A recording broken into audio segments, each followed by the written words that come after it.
મુકુંદ હરિનારાયણ હરિયો. જય શંકર નંદ મુકુંદ હરિનારાયણ હરિ બોલ. હરિ સુંદર નંદ મુકુંદ હરિનારાયણ હરિયો. જય શંકર નંદ મુકુંદ હરિનારાયણ હરિ બોલ. હરિ કેશવ હરિ ગોવિંદ કેશવ નંદ ગોવિંદ. હરિ કેશવ હરિ ગોવિંદ. જય કેશવ નંદ ગોવિંદ. હરિ સુંદર નંદ મુકુંદ હરિનારાયણ હરિયો. હરિ સુંદર નંદ મુકુંદ હરિનારાયણ હરિ બોલ. હરિ સુંદર નંદ મુકુંદ હરિનારાયણ હરિયો. જય સુંદર નંદ મુકુંદ હરિનારાયણ હરિ બોલ. હરિ સુંદર નંદ મુકુંદ હરિનારાયણ હરિયો. જય સુંદર નંદ મુકુંદ હરિનારાયણ હરિ બોલ. હરિ કેશવ હરિ ગોવિંદ. હરે કેશવ હરિ ગોવિંદ. હરિ કેશવ હરિ ગોવિંદ. જય કેશવ હરિ ગોવિંદ. હરિનારાયણ હરિયો. હરિનારાયણ હરિ બોલ. હરિનારાયણ હરિયો. હરિનારાયણ હરિ બોલ. હરિ સુંદર નંદ મુકુંદ હરિનારાયણ હરિયો. જય સુંદર નંદ મુકુંદ હરિનારાયણ હરિ બોલ. હરિ સુંદર નંદ મુકુંદ હરિનારાયણ હરિયો. જય સુંદર નંદ મુકુંદ હરિનારાયણ હરિ બોલ. તો સુતજી મહારાજ આત્માનું કલ્યાણ થાય, પૂર્વજોના ઋણમાંથી મુક્તિ મળે એવો સત્સંગ તો શ્રીમદ ભાગવત છે. બાપ આમ દાદાએ ભાગવતની રચના કરી. પહેલી જ કથા મહાભારતના દર્શન આવ્યા છે. પછી શિવ કથા હોય તોય ભલે, દેવી ભાગવત હોય તોય ભલે, મનુસ્મૃતિ હોય તોય ભલે, પહેલા તો તમને મહાભારતના જ દર્શન થશે,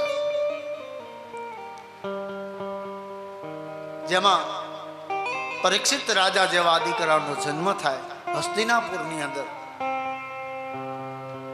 દિવ્ય કથાઓના દર્શન, મહાભારતના દર્શન કરાવ્યા છે.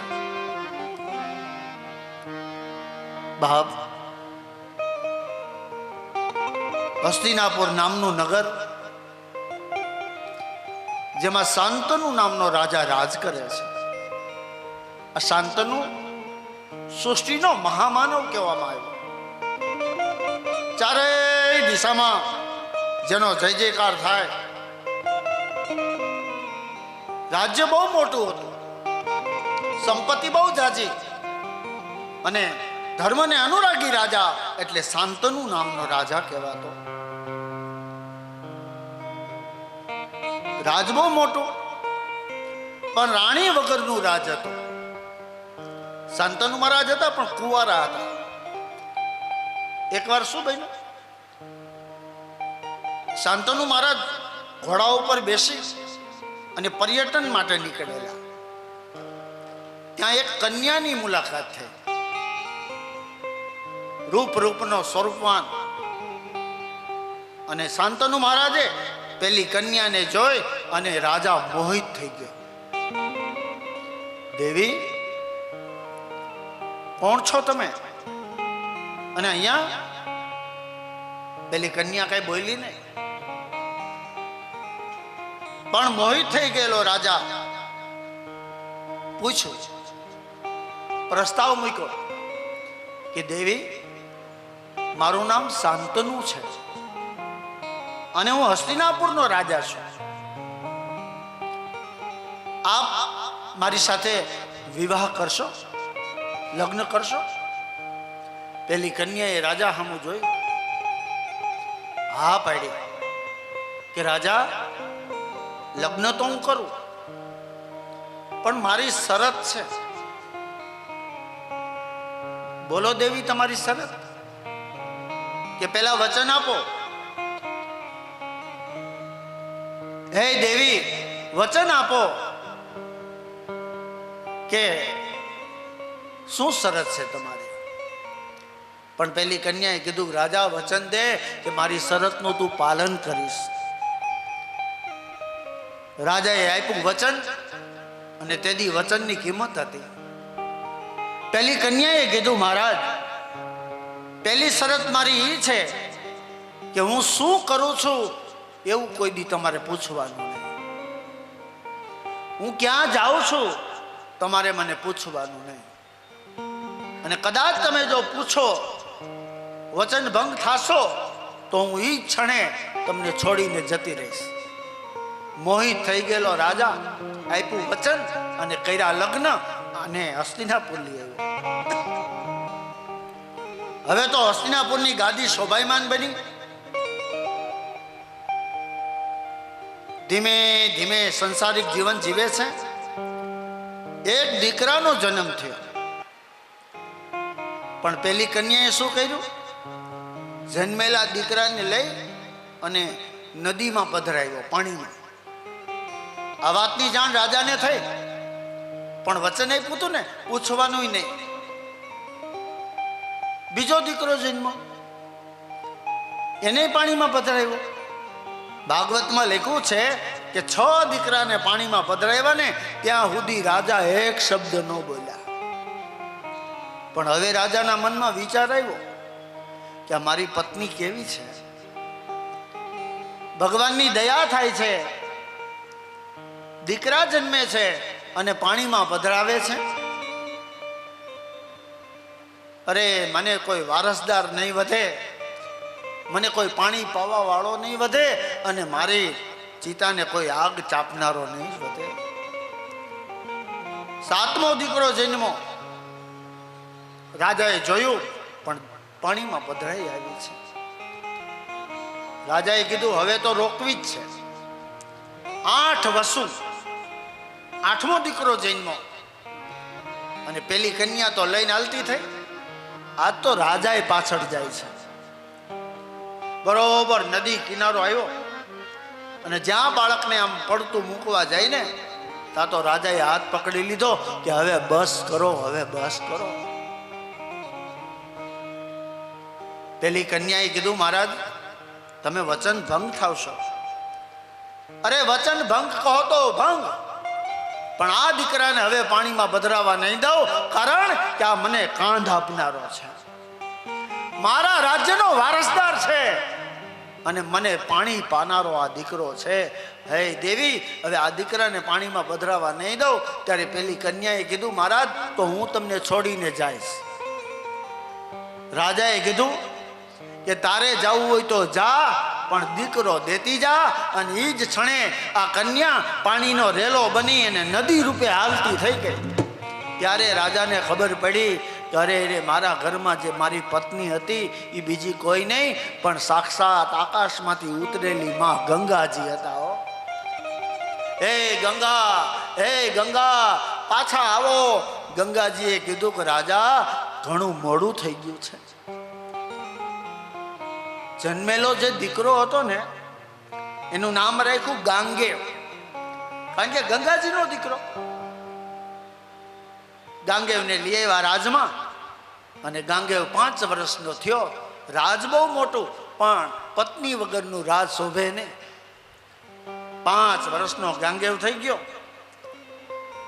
પછી એનું નામ પરિવર્તન કર્યું. ગાંગેવમાંથી એનું નામ અંગ પાડવામાં આવ્યું છે. એકવાર શું બન્યું,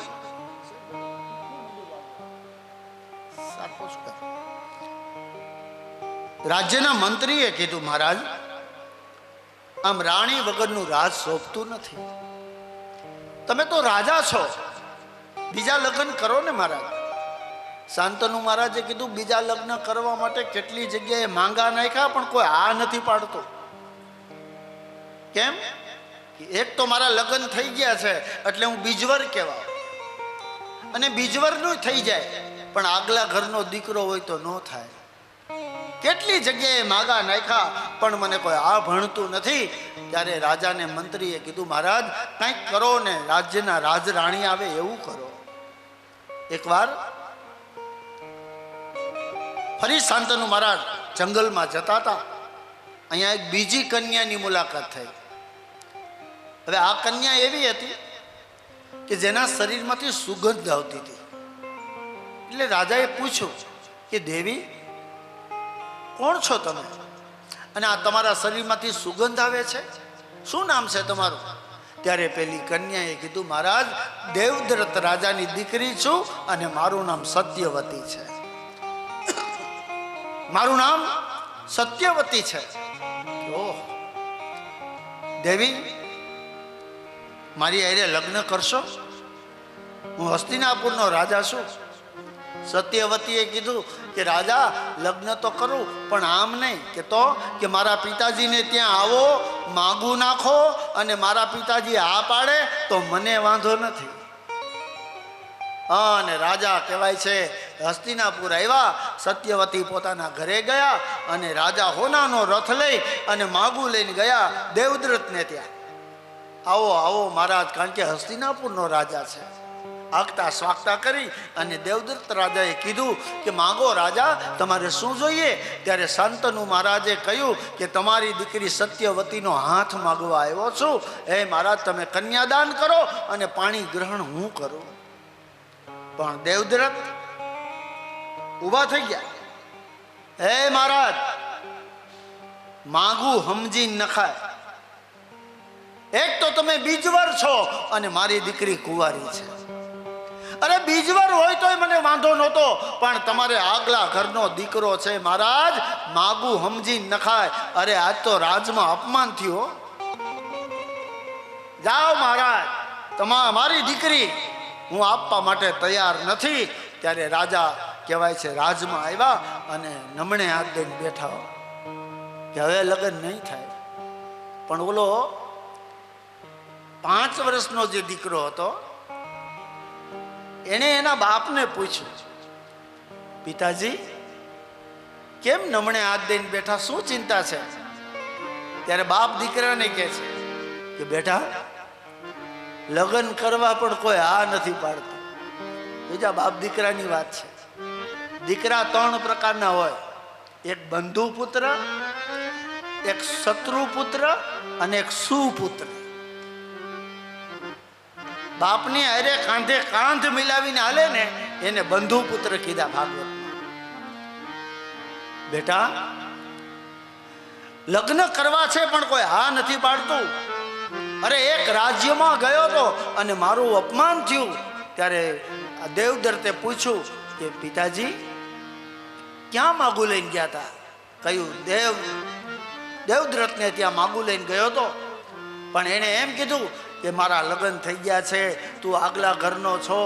અને જે જગ્યાએ શાંતનુ માગું લઈને ગયા હતા ને એ જગ્યાએ દેવદ્રાસ અંગ નામનો દીકરો પોતે માગું લઈને જાય છે. બાપનું માગું લઈને દીકરો ગયો હોય ને એવી કથા મહાભારતમાં છે બેનો. અને દેવદ્રથ મહારાજે આગતા સ્વાગતા કરી, હો પધારો પધારો, અને અંગને બેહાડવામાં આવ્યા.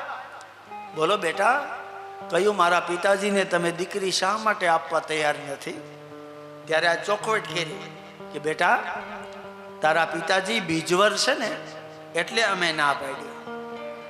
અરે બીજવર હોય તો વાંધો નહીં, પણ તું આગલા ઘરનો દીકરો છો ને એટલે મેં ના પાડી. ત્યારે દીકરાએ કીધું કેમ, મારો શું પ્રોબ્લેમ છે? કે તો સાંભળ બેટા, મારી દીકરી સત્યવતી તારા પિતાજી આરે પરણાવું અને એને કાંઈ દીકરા થાય તો રાજનો વારસદાર કોણ? તો કે તું. રાજા કોણ બને? કે હું બનું. તો મારી દીકરીના દીકરાને શું મળે? એટલે મેં ના પાડી. હા હોય અને બળતરાની કથા એટલે મહાભારતની કથા છે. હો બેનો, તો દીકરો ઊભો થયો અરે મહારાજ, આટલી જ વાત છે? જલ મગાવો. પાણીનો કળશ મગાવ્યો અને અંગ નામના દીકરાએ પાણીની અંજલિ ભરી જમણા હાથમાં અને રાજાને કીધું, મહારાજ પ્રતિજ્ઞા લઉં છું કે તમે જો તમારી દીકરી મારા બાપને પરણાવતા હોય ને તો હસ્તિનાપુરનો રાજા હું નહીં બનું અને તમારી દીકરીના દીકરા જ બનશે. જાઓ, આ મારી પ્રતિજ્ઞા છે. રાજા તો ઊભા થઈ ગયા કે બેટા, ભલે તું રાજા ન બન પણ તું લગ્ન કર, તારે ને દીકરા થાય. એ તો એમ કે ને કે હસ્તિનાપુરમાં અમારા બાપાનો ભાગ છે. એનું શું કરશો? આજ બીજી પ્રતિજ્ઞા લીધી કે તમારી દીકરી મારા બાપને પરણાવતા હોય ને તો હું બીજી પ્રતિજ્ઞા લઉં છું કે આખી જિંદગી લગ્ન નહીં કરું. જાઓ મારા. આને કહેવાય ભીષણ પ્રતિજ્ઞા. એટલે એનું ત્રીજું નામ ભીષ્મ પાડવામાં આવ્યું. અને બાપના લગ્ન કરાવ્યા. દીકરો જાનમાં ભેગો આવ્યો અને સત્યવતી માતા હારે ફરી શાંતનુના વિવાહ થયા અને શાંતનુ મહારાજ પરણી અને હસ્તિનાપુર આવ્યા અને સંસારિક જીવન પસાર થવા લાગ્યો છે. એને ત્યાં બે દીકરા જન્મ્યા. એકનું નામ વિચિત્ર વીર્ય અને બીજાનું નામ ચિત્રાંગદ પાડવામાં આવ્યું. ધીમે ધીમે ધીમે દીકરા મોટા થયા. વિચિત્ર વીર્ય કેને કહેવાય? કે જન્મથી ક્ષય રોગ હતો, રોગી હતો. અને ચિત્રાંગદ મોટો યોદ્ધા હતો, બાણાવાળી હતો. બે મોટા થયા ને, હવે એના લગ્ન કરવા છે પણ કોઈ હા નથી પાડતો. કેમ? કે રોગી ક્યારે મરી જાય એનું નક્કી નહીં, અને આ યોદ્ધા યુદ્ધ કરવા જાય પાછો આવે કે ન આવે એનું નક્કી નહીં. એટલે કોઈ રાજા દીકરીઓ આપવા માટે તૈયાર નથી. હવે શાંતનુ મહારાજે ભીષ્મને બોલાવ્યા કે બેટા ભીષ્મ, કે બોલો પિતાજી, કે આ બે ભાઈઓ તારા, ભલે નવી જૂની ના પણ આ મહાભારત છે ને થોડું અટપટું છે, કે બે ભાઈઓ છે તારા, જા બેટા, એના લગ્ન કરવાની જવાબદારી તારી છે. ભીષ્મ મહારાજ તો ક્યાંય માગું લઈને ન ગયા, પણ અંબરીશ રાજાને 3 દીકરીઓ હતી, અંબા, અંબિકા ને અંબાલિકા. એનો બરોબર સ્વયંવર હાલતો હતો. જે રાજકુમાર પરીક્ષા આપે પાસ થાય ને એને દીકરીઓ પરણાવવાની. ભીષ્મ મહારાજ સીધા સ્વયંવરમાં ગયા અને એક નહીં, બે નહીં, ત્રણેયનું હરણ કરીએ. હરણ કરીને રાજમાં આવ્યા અને અંબા નામની દીકરી વિચિત્ર વીર્યને પરણાવી અને અંબિકા નામની દીકરી ચિત્રાંગદને પરણાવી. એક વૈથી એનું નામ હતું અંબાલિકા. જાઓ દેવી, તમે જાઓ, તમારું અમારે કાંઈ કામ નથી. ત્યારે અંબાલિકા ભીષ્મની સામું જોઈને એમ કહે છે કે એક તો તમે મારું જીવન બરબાદ કર્યું ને હવે તમે મને જવાની આજ્ઞા આપો છો. કુંતાજી આવ્યા. બેટા અંબાલિકા, કે શું? કે હવે તો તારે જો હસ્તિનાપુરમાં રહેવું હોય તો તારે દાસી પત્ની થઈને રહેવું પડે. અંબાલિકાએ કીધું ભલે મહારાજ, મને મંજૂર છે. કારણ કે હવે જેની હારે મારી હગાઈ થઈ હતી, સાલ્વ હારે હગાઈ થઈ હતી. સાલ્વ તો મારો શિકાર નહીં કરે, કેમ કે મારું હરણ કરીને તમે લાવ્યા છો. એટલે હવે તો મારે ન છૂટકે દાસીપણું જ લેવું પડશે. અને દાસી પત્ની બની અને અંબાલિકા રહેવા લાગ્યા. સમય મીડો પસાર થવા અને કહેવાય છે વર્ષોના વાણા વાઈ ગયા, પણ એકેયને ત્યાં કાંઈ સંતાન નથી. વળી સત્યવતી માતાએ વિચાર્યું કે મારે 2 દીકરા 3 વહુ, પણ સંતાન એકેયને ઘેરે નથી. કારણ કે ભીષ્મ તો લગ્ન કરવાના નથી. એકવાર શું બન્યું, સત્યવતી માતાએ પોતાના આગલા દીકરાને બોલાવ્યો. સત્યવતી માતાનો આગલો દીકરો કોણ? તો કે વેદવ્યાસજી મહારાજ. બહુ અટપટી કથા છે હો મહાભારત. સત્યવતી માતાનો આગલો દીકરો વેદવ્યાસજી કેવી રીતે? મહારાજ અમને બતાવો કે વ્યાસજી મહારાજ સત્યવતીના દીકરા કેમ થાય? ત્યારે સુતજી મહારાજ કહે છે કે આ સત્યવતી માતા હતા ને એ પહેલા જન્મમાં મત્સ્યગંધા નામની કન્યા હતા. નદી કિનારે બેનપણીઓ હારે રમતા હતા. એમાં પરાશર મુનિ આવ્યા અને નાવમાં બેઠા અને મત્સ્યગંધાએ બેઠા છે. નાવ ચાલવા લાગી અને ત્યારે પરાશર મુનિની દ્રષ્ટિ મત્સ્યગંધા ઉપર પડીને ત્યારે દ્રષ્ટિના ફળ હતા. કુંવારા બાળકનો જન્મ આપનારી મત્સ્યગંધા છે. પણ પરાશર મુનિએ કીધું, દેવી, તમારા કુખેથી બાળક તો જન્મશે, તમને કુંવારા કલંક તો લાગશે, પણ જાઓ, તમારો ઉદ્ધાર કરું છું કે આજથી તમારા શરીરમાં જે દુર્ગંધ આવે છે ને, હવે બીજા જન્મે સુગંધ આવશે. હે દેવી, આ વખતે તમારું નામ મત્સ્યગંધા છે, તો હવે પછીના જન્મમાં તમારું નામ સુંદર નામાંકિત તમને ધારણ કરવામાં આવશે, સત્યવતી નામ પાડવામાં આવશે. આમ જે બાળક જન્મ્યું ને એ બીજો કોઈ નહીં પણ વેદ વ્યાસજી મહારાજ પોતે જન્મા કે જેણે 18 પુરાણની રચના કરી છે. બેનો, મત્સ્યગંધા બીજા જન્મે સત્યવતી બન્યા અને સત્યવતી માતાએ વ્યાસજીને યાદ કર્યા કે તે મને કીધું તું માં જ્યારે જરૂર પડે ત્યારે બોલાવજે, આજ બીજા જન્મે તારી જરૂર પડી છે. ત્યારે વ્યાસજી મહારાજ આવ્યા છે. નમો વ્યાસ વિશાલ બુદ્ધે ફુલાર વિંદાય તપત્ર નેત્ર યેન ત્વયા ભારત તેલ પૂર્ણ પ્રજ્વાલિત જ્ઞાનમય પ્રજ્વાલિત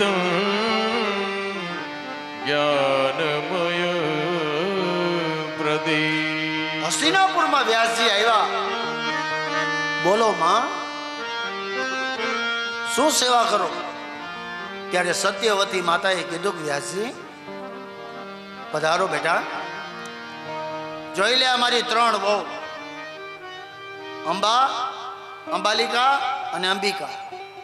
બેટા મારે બીજું કંઈ નથી જોતું, સત્તા અને સંપત્તિ તો મારે અઢળક છે, પણ એકઈને ઘરે પારણા બંધાતા નથી.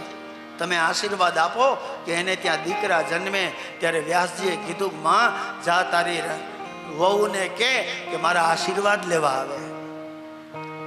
અને માં આશીર્વાદ લેવા આવે ને તો એને કહેજે કે નિવસ્ત્ર થઈને આવે. અને સત્યવતી માતા રાણીવાસમાં જઈ અને અંબા, અંબિકા અને અંબાલિકાને બોલાવ્યા અને કીધું, જાઓ, આંગણે આવેલો સંત છે અને નિવસ્ત્ર બનીને જાજો, જાઓ, તમારા મનોરથ પૂરા થશે.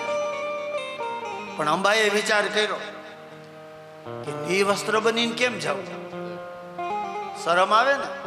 એટલે એણે શું કર્યું, આંખે પાટો બાંધ્યો કે હું જોઈ જ ન શકું. આંખે પાટો બાંધી અને વ્યાસજી મહારાજના ખંડમાં ગયા અને વ્યાસજી મહારાજે આશીર્વાદ આપ્યા કે પુત્રેષ્ટિ ભવ. જાઓ દેવી, તમારે અહીંયા દીકરો જન્મશે, પણ આંધળો દીકરો. કેમ કે માએ આંખે પાટો બાંધ્યો એટલે આવનારો દીકરો બાળક આંધળો જન્મો. જેવી માં કલ્પના કરે ને બેનો, એવો દીકરો જન્મે. હું નથી કેતો, આપણા શાસ્ત્રમાં લખ્યું છે. જેવી દીકરાની પરેજી માં ઉદરમાં હોય 9 મહિના અને જેવા માં લક્ષણો ધારણ કરે ને એવા જ લક્ષણો બાળકમાં આવે, એમાં કોઈ શંકાને સ્થાન નથી. કેમ? યાદ કરો શિવાજી મહારાજને, માના પેટમાં હતા અને માં જીજાબાઈ રામાયણના પાઠ કરતા હતા અને પેટમાં શિવાજી મહારાજ સાંભળ. ધનકુખ જીજાબાઈને અને ત્યાં શિવાજી જન્મો હતો. પડકાર કરતી પુત્રને મર્દે થઈ મેદાનમાં. એ અમારા દેશની આર્ય રમણી અમર છે ઇતિહાસમાં,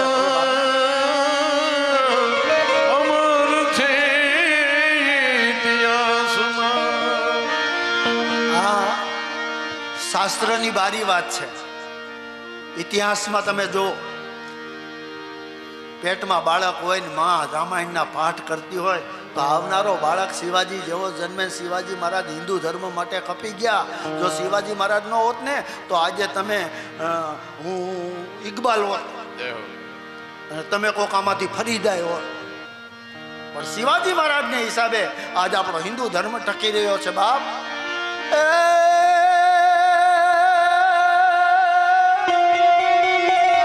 ફેરવી લેને પેટ પોપટડા, ફેરવી લેને હાથ રે શિવા, ફેરવી લેને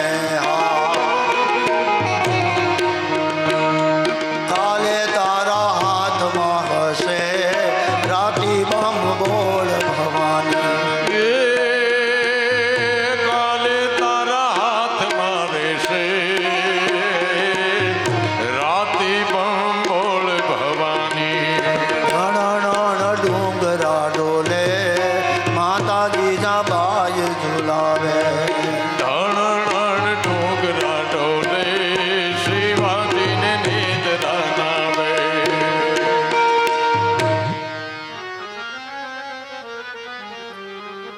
જેવું માં આચરણ કરે એવો જ આવનારો દીકરો જન્મે, એમાં કોઈ શંકાને સ્થાન નથી. તો ગર્ભવતી સ્ત્રી હોય ને એને શું કરાય?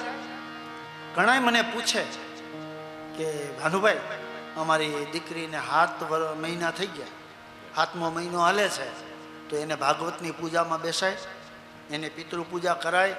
હું આજ પાડું હોય એને જ કરાય. કેમ કે પેટમાં બાળક હોય ને જનેતા જો ભાગવતની પૂજા કરે તો આવનારો નંદલાલો જન્મે, એમાં કોઈ શંકાને સ્થાન. પણ ગર્ભવતી સ્ત્રી હોય ને એને એવા મનોરમ ચિત્ર ન જોવા જોઈએ. સાસ ભી કભી બહુ થી. આવનારા બાળક ઉપર અસર પડે છે બાપ. ચોકમાં ઊભી ઊભી પાણીપુરી ખાતી હોય ત્યાં આપણે શિવાજીની આશા કેમ રાખવી? અરે આપણા ગઈઢિયાને યાદ કરો, ભોવાયા જોવાય ન જવાય.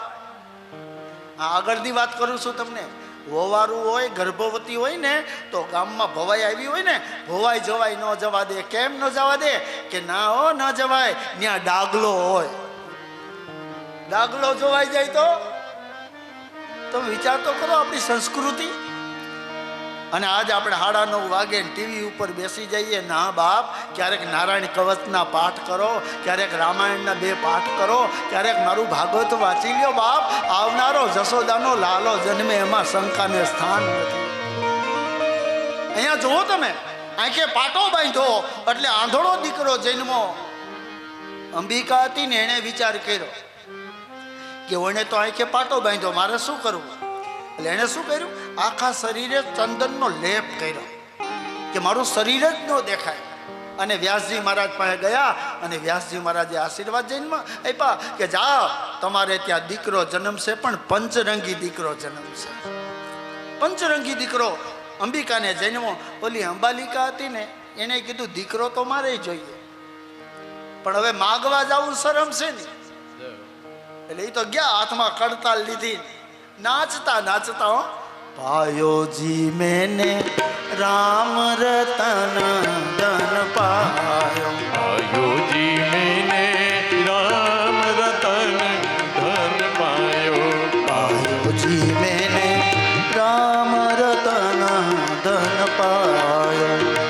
राम रतन धन, राम रतन धन, राम रतन धन पायो जी मैंने राम रतन धन पायो. वस्तु यमोले दी मोरे सदगुरु. वस्तु यमौलिक दी मेरे सद्गुरु. वस्तु यमोले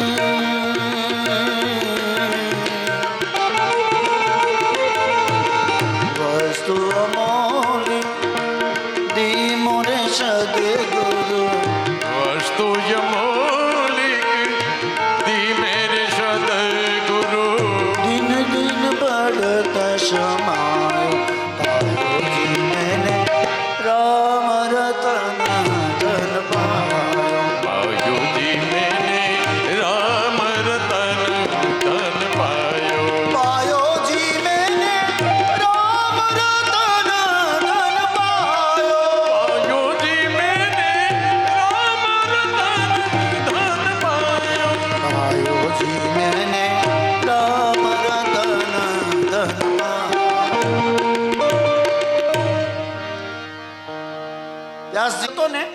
એનું નામ રાખ્યું પાંડુ, અને ભગત હતો ને એનું નામ રાખ્યું વિદુર. 3 દીકરાની ઉત્પત્તિ થઈ. હવે એ મોટા થયા, એના લગ્ન કર્યા. ધૃતરાષ્ટ્ર મહારાજને પરણાવ્યા પાકિસ્તાન. એ તો ન્યા જ પરણે ને ભાઈ. કંધાર નરેશની દીકરી, આજ પણ કંધારનું નામ, પાકિસ્તાનની સરહદ. કંધાર રાજાની દીકરી ગાંધારી હારે લગ્ન કર્યા. શકુની ભેગા આવ્યા. પાંડુ રાજાએ 2 લગ્ન કર્યા, એક માદ્રી દેવી અને એક કુંતા દેવી. કુંતા દેવી કોણ હતા? તો કે વસુદેવથી મોટા હતા, પણ કૃષ્ણના ફૈબા હતા. હો, સુસેન રાજાની દીકરી કુંતાજી હારે એમને લગ્ન કર્યા. અને વિદુરજી મહારાજે સુલભા નામની દીકરી હારે લગ્ન કર્યા. સુલભા અને વિદુર રથના પૈડા 2 હરખાઓ, 2 ભગવાનના ભક્ત છે. સમય પસાર થવા લાગ્યો. ધૃતરાષ્ટ્ર મહારાજને ત્યાં 100 પુત્ર જન્મ્યા અને પાંડુ રાજાને ત્યાં 5 પુત્રની ઉત્પત્તિ થઈ. હવે આને કહેવાય કૌરવો, અને 5 હતા ને એને કહેવાય પાંડવો. કૌરવો અને પાંડવોની ઉત્પત્તિ થઈ. સતાને માટે, સંપત્તિ માટે હાય હોય બળતરાની કથા. સુખજી મહારાજ કહેશે કે હે મુનિવરો, અધર્મ અને ધર્મની કથા એટલે મહાભારતની કથા છે. 100 કૌરવો. કથાને આપણે વિસ્તારથી લઈએ ને તો ઓછામાં ઓછા 9 દિવસ જોઈએ, પણ ભાગવતની અંદર તો 7 અધ્યાયની આ કથા છે. ગાંધારીના ગર્ભનું એક ઘડામાં નાખ્યો અને એ ઘડામાં 100 ઘડા કરવામાં આવ્યા. એમાંથી 100 પુત્રની ઉત્પત્તિ થઈ. બહુ અદ્ભુત કથાઓ બતાવવામાં આવી છે. મોટો હતો, એનું નામ દુર્યોધન રાખવામાં આવ્યું. અને આ બાજુ 5 દીકરા હતા. ધર્મ એટલે યુધિષ્ઠર, સહદેવ, નકુલ, ભીમ અને અર્જુન. 5 પાંડવો કહેવાના છે. 5 છે પણ 100 ને ભારે પડે. બાપ એક પાંડવો કહેવાના અને એકને કૌરવો કહેવાના. આ બધી કથા આપણે બપોર પછી લેશું. યુદ્ધની કથા આવશે અને ઓતરાના ગર્ભની રક્ષા કરવા માટે ભગવાન આવશે અને ઓતરાના ગર્ભમાંથી પરીક્ષિત રાજાનો જન્મ થશે અને પરીક્ષિત મહારાજ કલયુગને લઈને શ્રાપિત થશે અને ત્યારે સુખદેવજી મહારાજ આવશે. કપિલ જન્મની કથા આવશે. આ કથા બધી સાંજે આવશે. અત્યારની કથા ભગવાનના ચરણમાં આવો અર્પણ કરીએ. અત્યારે સૌને જય શ્રી કૃષ્ણ. બપોરે વેલાયા અત્યારે સૌને જય શ્રી કૃષ્ણ. બપોરે વેલા આવજો. હરિગુણ ગાવા હરિરસ પીવા વેલા વેલાયા આવજો. એ સત્સંગ કરવા હરિગુણ ગાવા વેલા વેલા આવજો. સૌમાં મારો નાથ બિરાજે શ્રદ્ધા હૃદયમાં રાખજો. સૌમાં મારો નાથ બિરાજે કથા હૃદયમાં રાખજો. અત્યારે સૌને જય શ્રી કૃષ્ણ. બપોરે વેલાયા આવજો. અત્યારે સૌને જય શ્રી કૃષ્ણ. બપોરે વેલા આવજો. મન મંદિરના ખૂણે ખૂણેથી કચરો કાઢી નાખજો. હે મન મંદિરના ખૂણે ખૂણેથી કચરો કાઢી નાખજો. અત્યારે સૌને જય શ્રી કૃષ્ણ. બપોરે વેલાયા